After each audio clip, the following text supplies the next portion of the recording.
Yes, I do, Mr. Chairman. But before I comment on the bill and nominations that are on our agenda, I want to comment regarding information statistics regarding the Foreign Service that has been made public over the last week.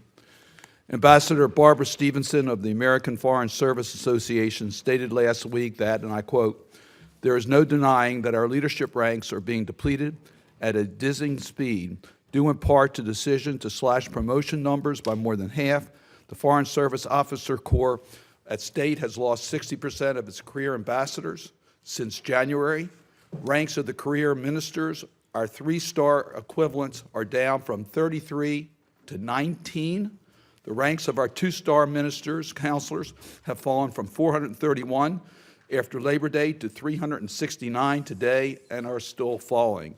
Ambassador Stevenson, who is the president of the governing board of the AFSA, is imploring us to ask why. Well, I feel like I have been asking why of the administration and the State Department on a lot of issues lately, including the myriad personnel, budget, and reorganization matters. I'm not getting a lot of answers.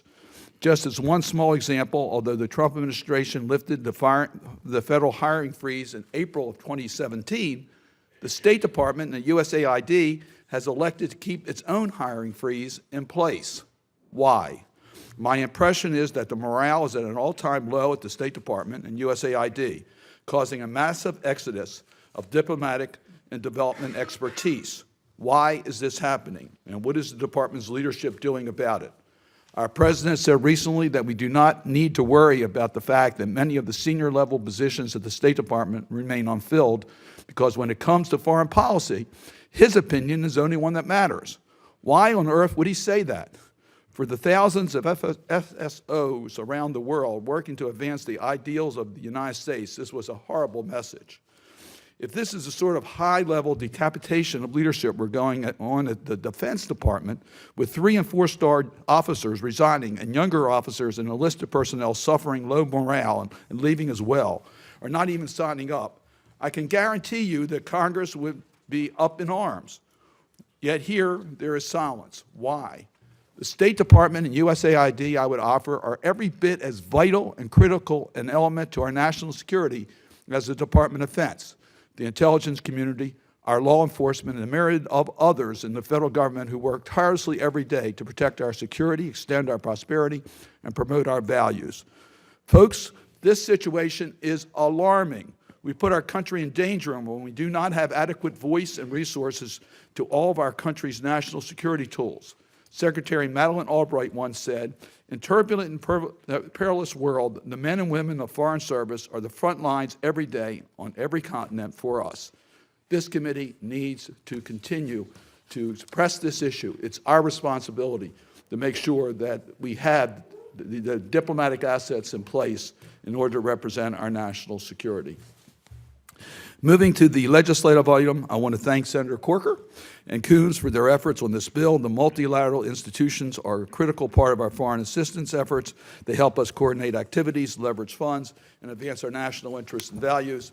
If successful, the Multilateral Aid Review Act will provide us with clear metrics, reliable data, and solid analysis of our multilateral investments. Mr. Chairman, I hope every member of the committee will read the bill, because I think it does spell out what our expectations are in regards to carrying out mission, the right use of resources, and that we review this on a periodic basis so that we make sure that our multilateral efforts are in our national security interests. I think this is an important bill, and I applaud you for your work. One last point, if I might. I know we have a quorum, but one last point. We're getting near the end of this work period. We only have one more work period remaining before we adjourn for the year. There is an extremely important bill that Senator Rubio and Baldwin have been working on, the JUST Act, which will require additional State Department reporting on European government efforts to return or provide restitution for property wrongly seized during the Holocaust. I've said this before, but time's running out on this issue as people are getting much older, fewer are surviving, and it's becoming much more difficult to deal with restitution. I really applaud the work that was done on this bill. I know that there are many members of this committee that are co-sponsors, including Senator Johnson, Young, Booker, Coons, Menendez, and Markey. And I would just urge the Democrat and Republican staff to try to get together with the sponsors to see whether we cannot move this bill through our committee this year. And I appreciate the chairman's attention.